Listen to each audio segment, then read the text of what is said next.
Y la misma está en Juan 20, del 24 al 29. Puestos en pie, hermanos, Juan 20, del 24 al 29. Y dice la palabra del Señor: Tomás, al que apodaban el gemelo y que era uno de los 12, no estaba con los discípulos cuando llegó Jesús. Así que los otros discípulos le dijeron: hemos visto al Señor. Y mientras no vea yo la marca de los clavos en sus manos y meta mi dedo en las marcas y mi mano en su costado, no lo creeré, repuso Tomás. Una semana más tarde estaban los discípulos de nuevo en la casa y Tomás estaba con ellos. Aunque las puertas estaban cerradas, Jesús entró y poniéndose en medio de ellos los saludó. La paz sea con ustedes. Luego le dijo a Tomás: pon tu dedo aquí y mira mis manos. Acerca tu mano y métela en mi costado. Y no seas incrédulo, sino hombre de fe. Señor mío y Dios mío, exclamó Tomás, porque me has visto, has creído, le dijo Jesús. Dichosos los que no han visto y sin embargo creen. Amén. Dios bendiga la palabra. Preparamos nuestro espíritu, nuestras mentes y nuestro corazón para la palabra que tiene el Señor para nosotros en esta mañana. Dios les bendiga.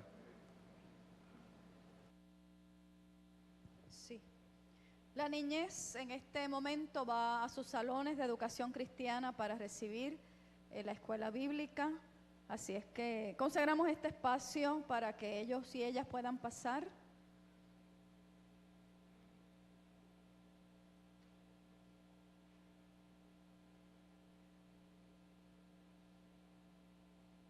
Seguimos con el tema del mes, la fe en el Cristo resucitado.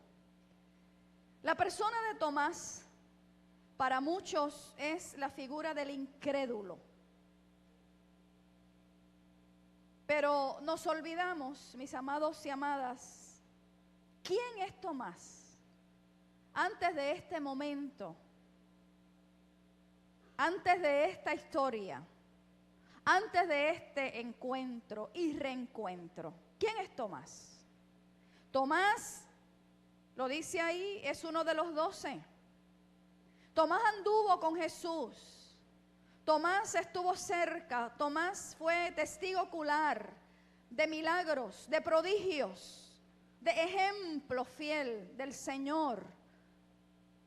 Tomás fue aquel que en un momento determinado, cuando Jesús mencionó la muerte de cruz, dijo: vamos nosotros para que muramos con Él. Y eso está en Juan 11.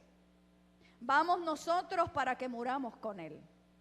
Tomás fue el mismo que una vez Jesús comienza ese ciclo de discursos de despedida en Juan 14, cuando Jesús dice: yo soy el camino, la verdad y la vida, y nadie viene al Padre si no es por mí.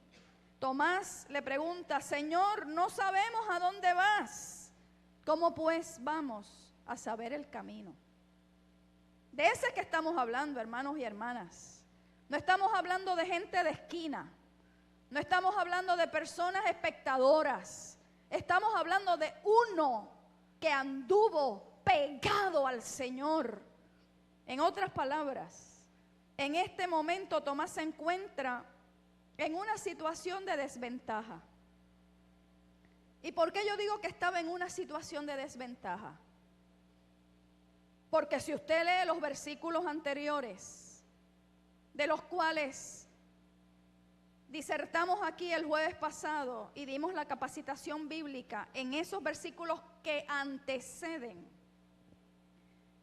Tomás no se encontraba en el escenario del aposento con los otros discípulos cuando Jesús llegó allí. Cuando Jesús le dijo 2 veces a aquellos discípulos: paz a ustedes. Cuando Jesús sopló el Espíritu, insufló el Espíritu Dice ahí Juan 20, versículos anteriores, sobre aquellos discípulos y el miedo se exorcizó de aquellos. Tomás no estaba allí, no se encontraba allí. Quiere decir que aquella experiencia de ese espíritu vivificante que habían tenido los demás, que de alguna forma sembraba experiencias certeras, que de alguna manera les ayudaba para cumplir la misión en los días venideros, que de alguna forma, como solo el Espíritu lo hace, comienza a transformarnos de adentro hacia afuera. Todas esas experiencias quedaron en pausa, por decirlo de alguna forma, en la vida de Tomás en ese momento. No estaba allí. Por lo tanto, la vida y la experiencia de Tomás tiene una función diferente desde esta narrativa bíblica.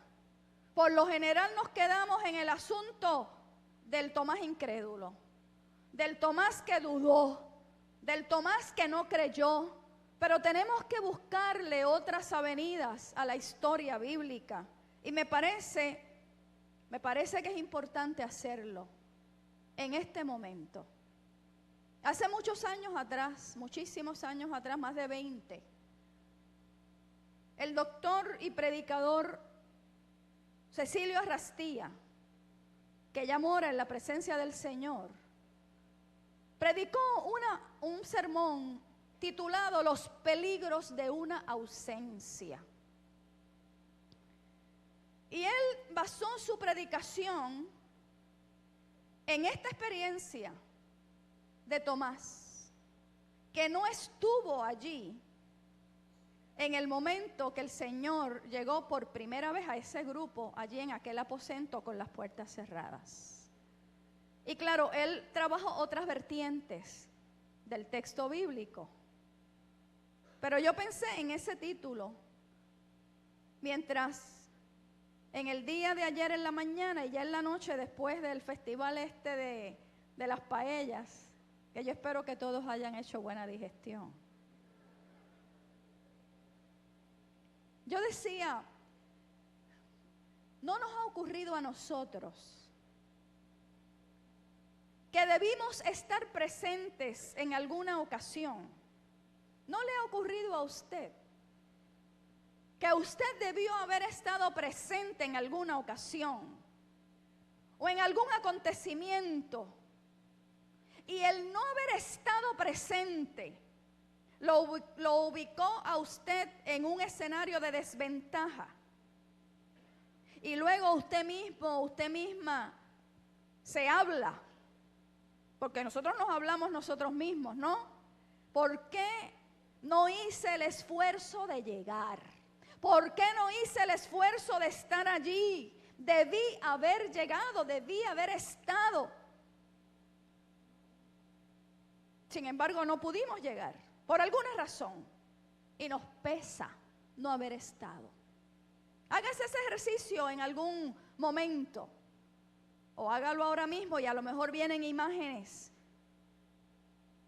Marta y María de alguna forma trabajaron los peligros de una ausencia.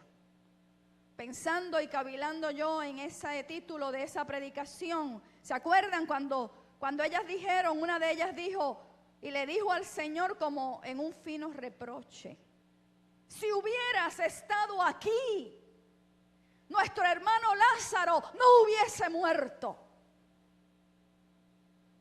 Óigame, pero tanto en el caso de Marta y de María como en el de Tomás, como en el nuestro, Jesús sabe qué hacer y cómo hacer cuando no se está presente en un momento crucial. Jesús, el resucitado, sabe cómo trabajar con nosotros cuando no hemos estado presentes, cuando de alguna manera debimos haber estado presentes. Devolviéndonos a la narrativa bíblica, Hay otra pregunta importante. Antes de juzgar y caer con el peso del juicio sobre Tomás, ¿acaso podemos decir que nuestra fe puede crecer a través de las dudas? La duda sana, no la duda neurótica. La duda sana es aquella que pregunta. La duda sana es aquella que inquiere, que necesita saber. La fe busca también respuestas. La fe pregunta. No siempre la fe es silente.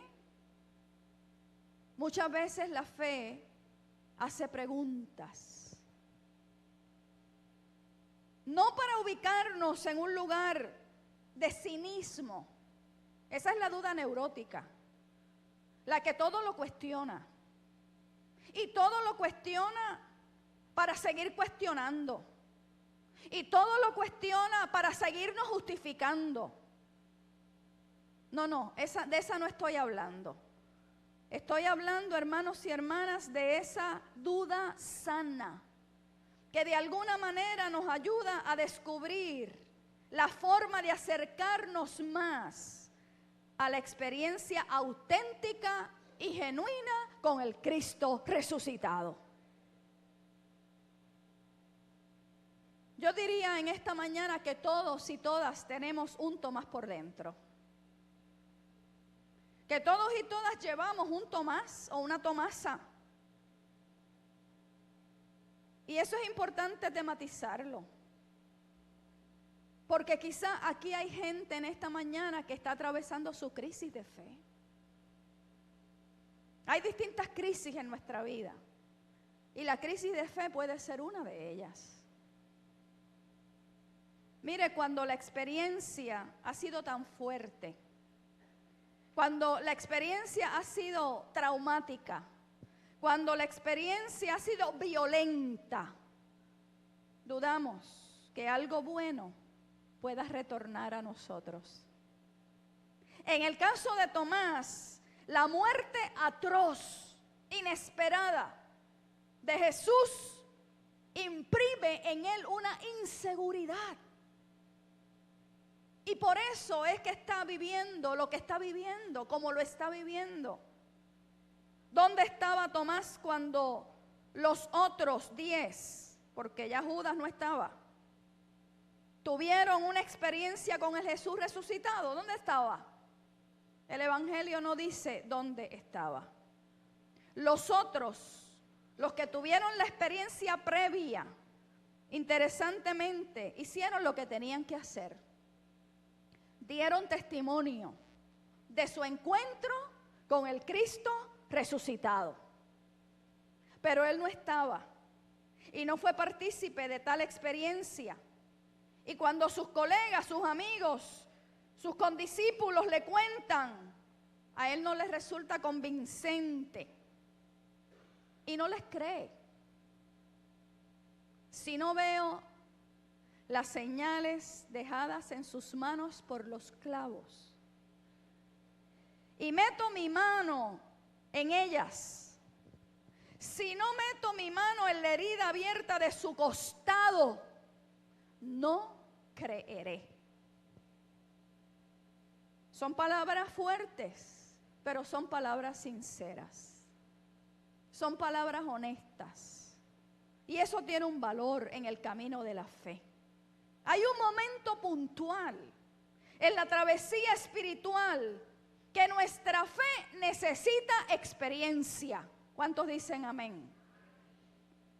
Precisamos de una experiencia personal con Cristo.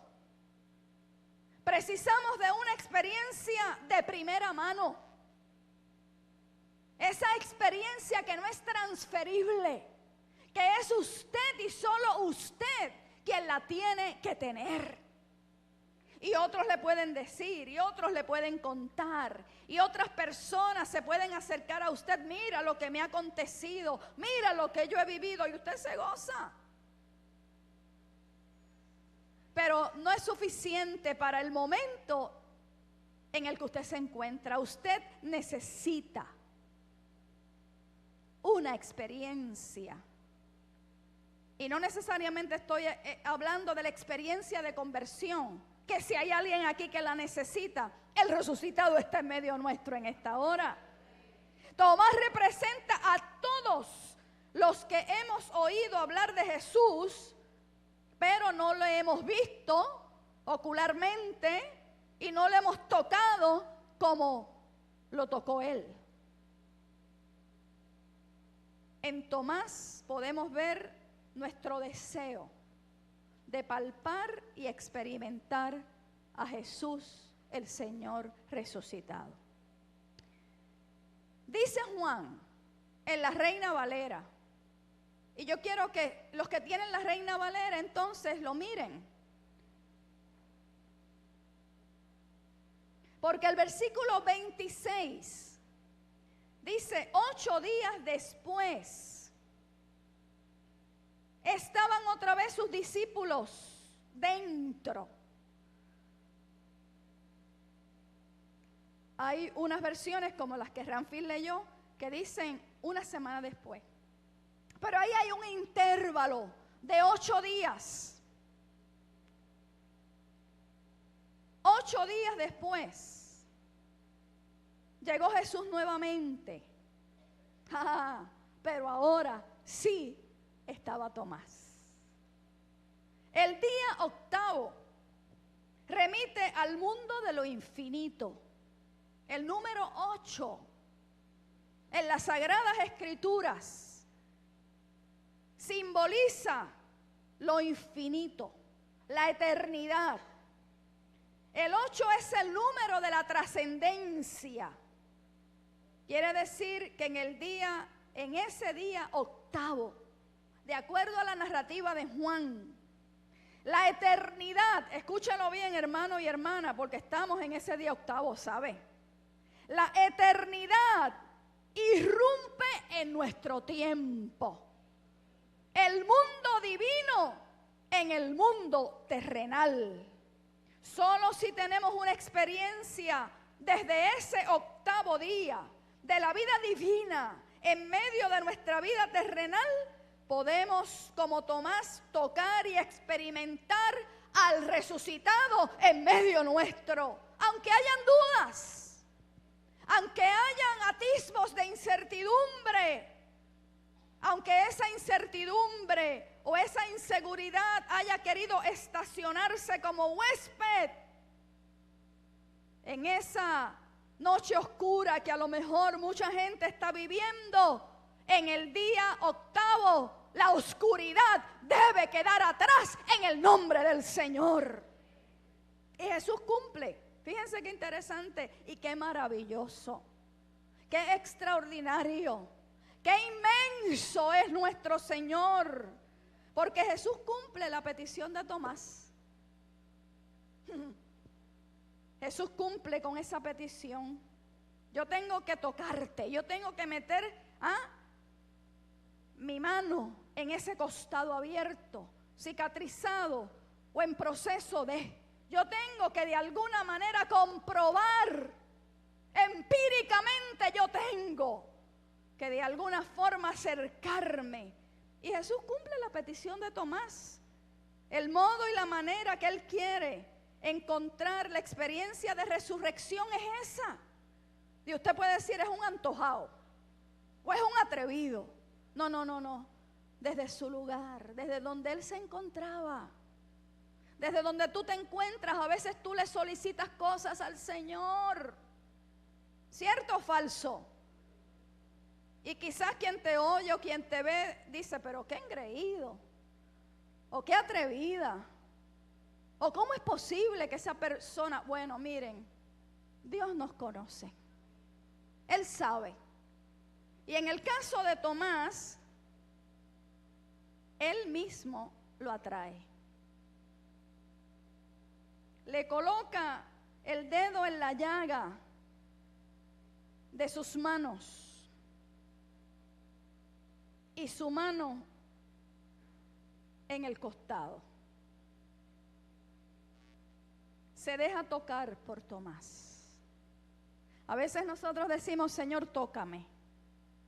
Yo necesito tu toque. Pero en este caso es Tomás quien toca al Señor. Y de ese toque brotan extraordinarias bendiciones. Y no hay duda que Tomás quiere ver por sí mismo, quiere palpar por sí mismo, quiere tocar por sí mismo. Y Jesús,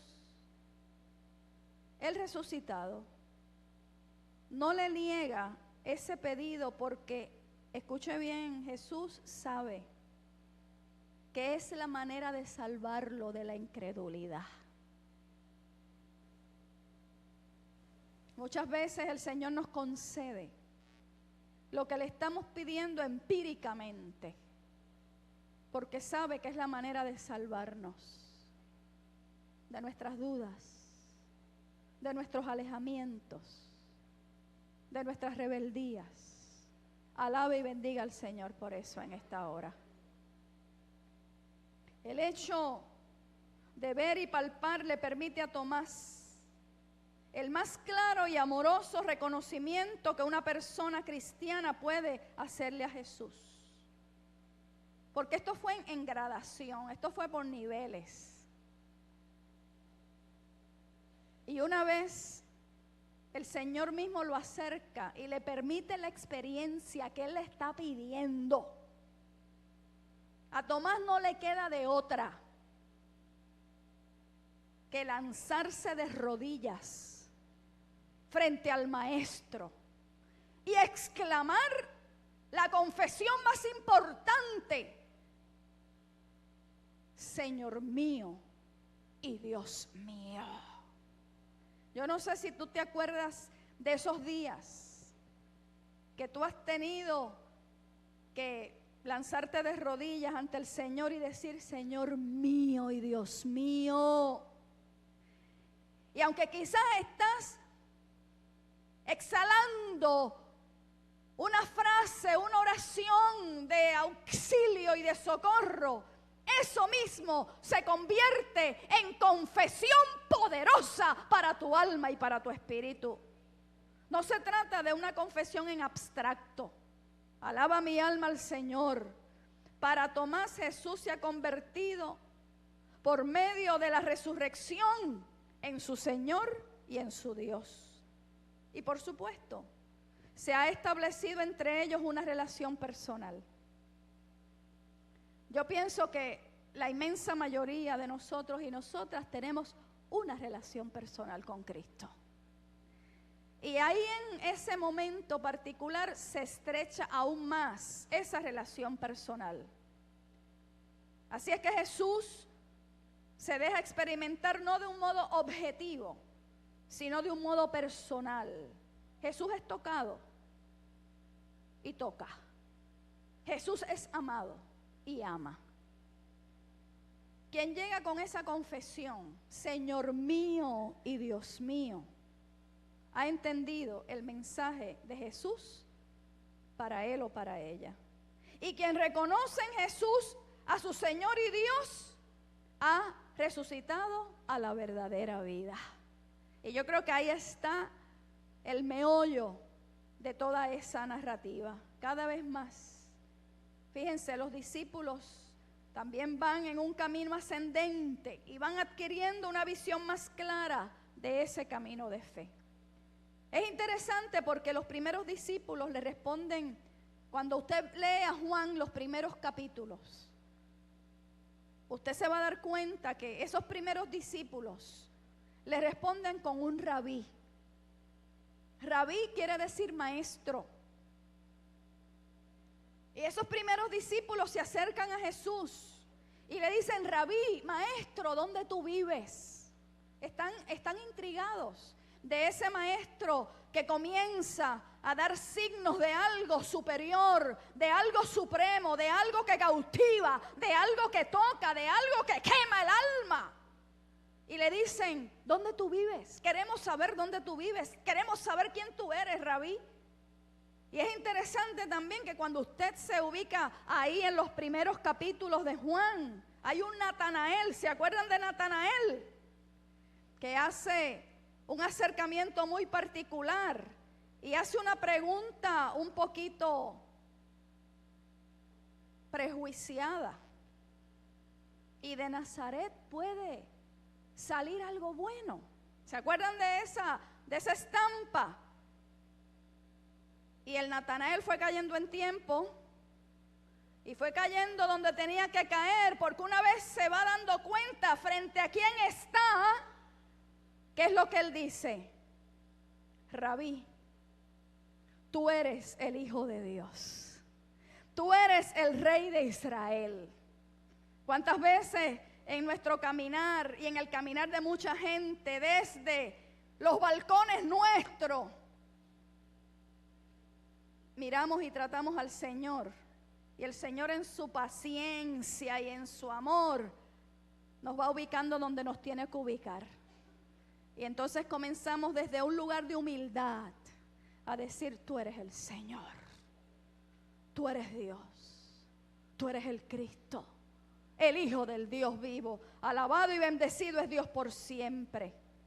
Jesús entonces, mis amados y amadas, nos remite al mismo tiempo a un camino distinto cuando le dice a Tomás: ¿crees porque me has visto?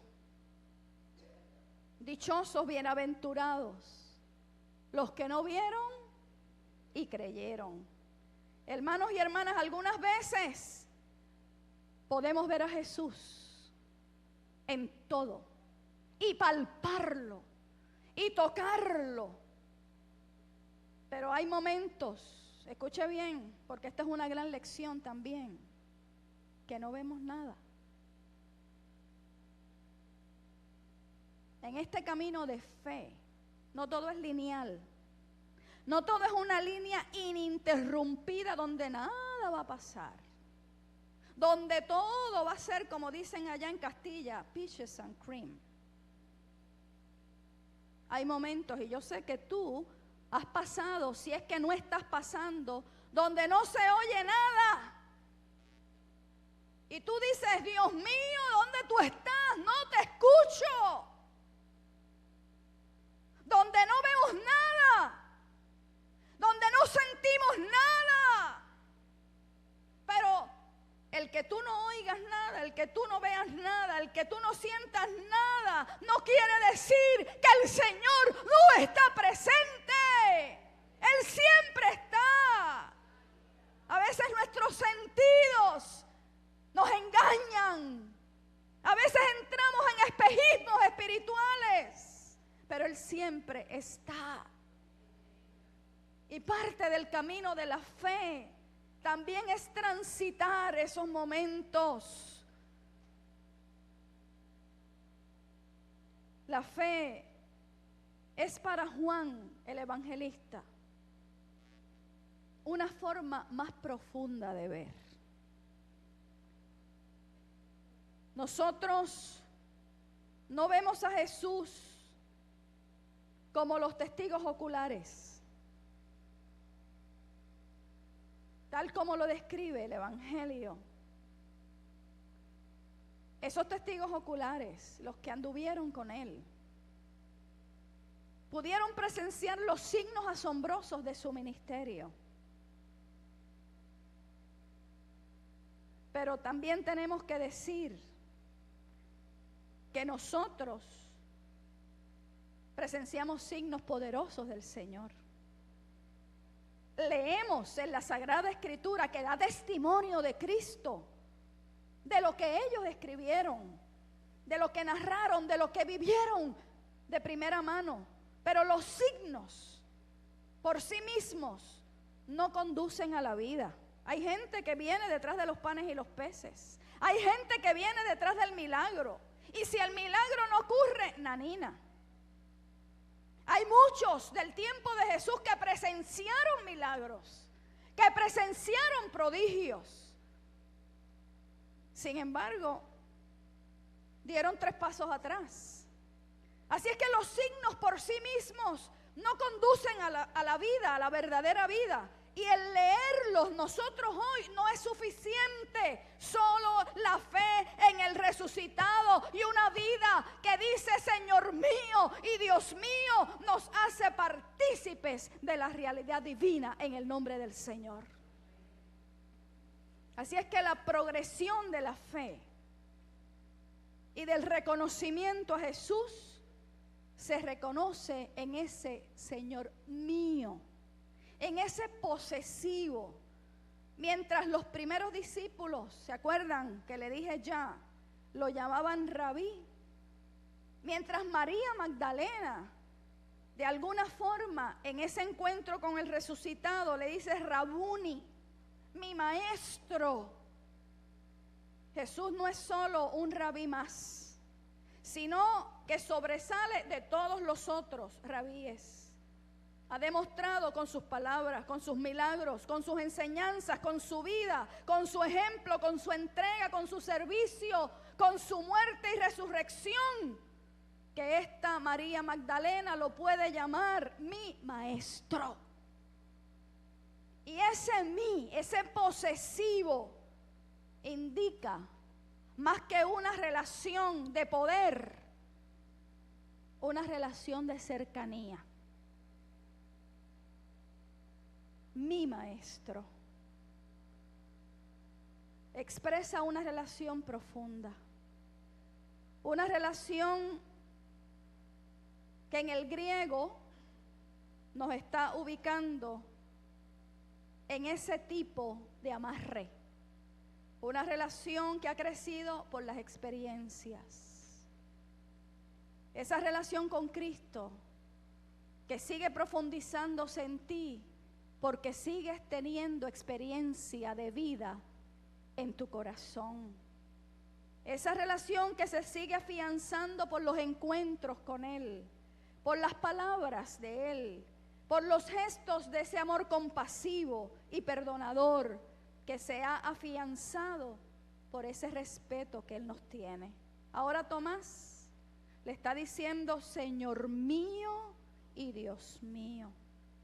Que Jesús haya tenido en cuenta la exigencia por demás intrépida, ¿verdad?, de Tomás, de tocar sus manos y su costado, es para él un amor inmenso de Jesús. Escuche bien, ese amor inmenso de Jesús llega a convertir a las personas más dudosas e incrédulas.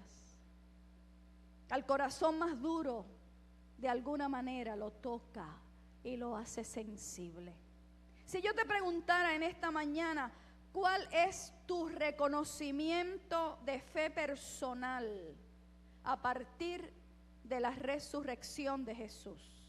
A partir de esa vida que Él ha impartido a tu ser, de esa experiencia viva con Él, ¿qué tú podrías decir? ¿Cuál sería ese reconocimiento de fe personal en tu vida? Para Tomás fue Señor mío y Dios mío. Una confesión profunda de su corazón y de su encuentro personal con Él. ¿Cuál sería la tuya? ¿Cuál sería ese reconocimiento de fe personal? Piensa y añádele a eso el mí. ¿Ha sido pastor para ti? Ustedes me dicen sí o no y me dicen amén o se callan. ¿Ha sido pastor? Pues usted tiene que decir en esta mañana, mi pastor. Señor, tú has sido y eres mi pastor. Y cuando estamos hablando de mi pastor, es esa relación profunda, es esa relación inquebrantable, es esa relación que nada ni nadie ahí se puede meter para interrumpir nada. Mi pastor, ¿para cuántos el Señor ha sido su sanador? Dilo en esta mañana, tú eres mi sanador. Personalízalo.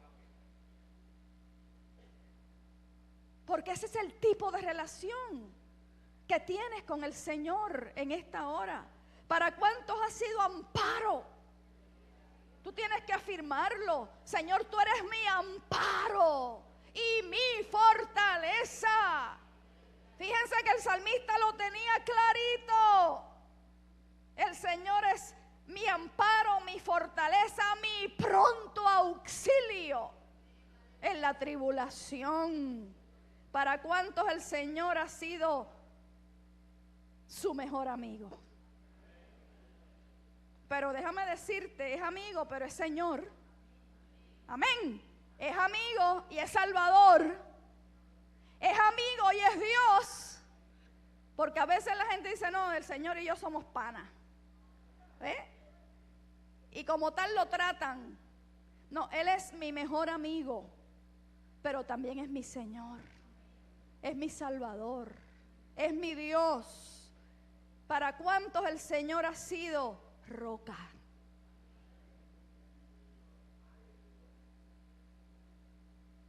A veces la gente dice la roca inconmovible de los siglos.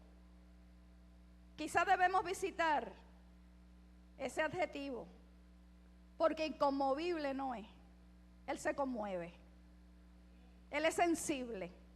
Él siente por ti, por mí. Él es inamovible, que no se mueve.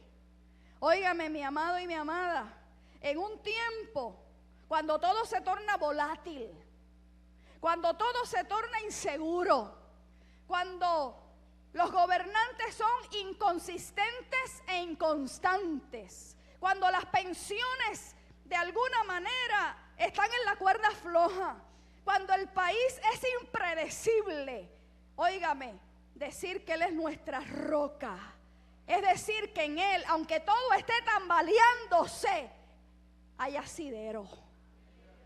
Aleluya, proclámalo en esta hora. Hay seguridad. Cuando todo se torna inestable o inseguro, tú eres mi roca, tú eres mi asidero, tú eres mi seguridad, tú eres mi Señor y tú eres mi Dios. Y si Tomás lo pudo hacer con todas sus dudas, con todo su arrojo y su atrevimiento, y el Señor le concedió la experiencia que él necesitaba para salvarlo de la incredulidad. El Señor sabe lo que tú necesitas en esta mañana. Pero por favor, que tú puedas en esta hora trabar esa relación profunda, tierna, inquebrantable. Y busca la manera de cómo tú describes ese lazo, esa relación, de acuerdo a tu realidad en esta hora. Y ponle el posesivo, pero un posesivo que no es un asunto de poder. ¿Quién tiene aquí más poder? No, es un posesivo que nos ubica en el mismo corazón de Dios. Y que ubica a Dios en el centro de nuestro corazón. Que el Señor nos bendiga. Que el Señor nos ayude. Y que el Señor en esta hora nos dé la experiencia que necesitamos. La que tú necesitas individualmente.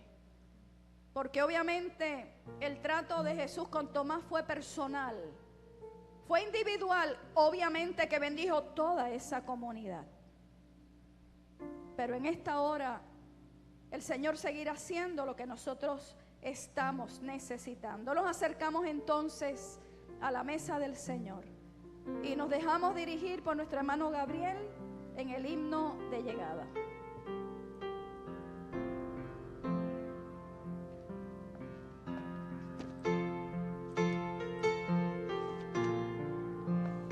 Les invito a estar en pie, por favor.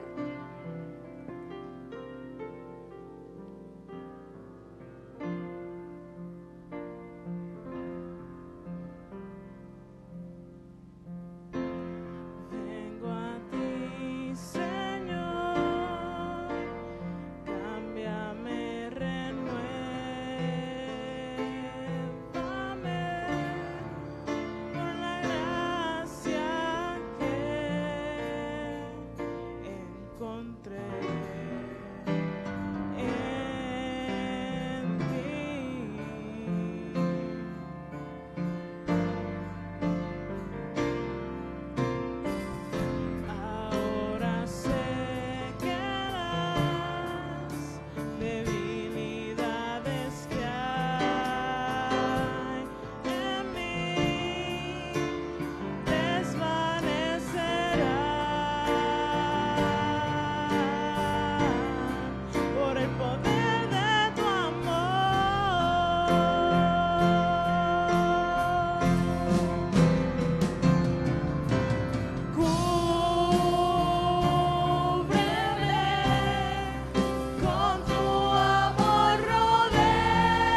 esta mañana.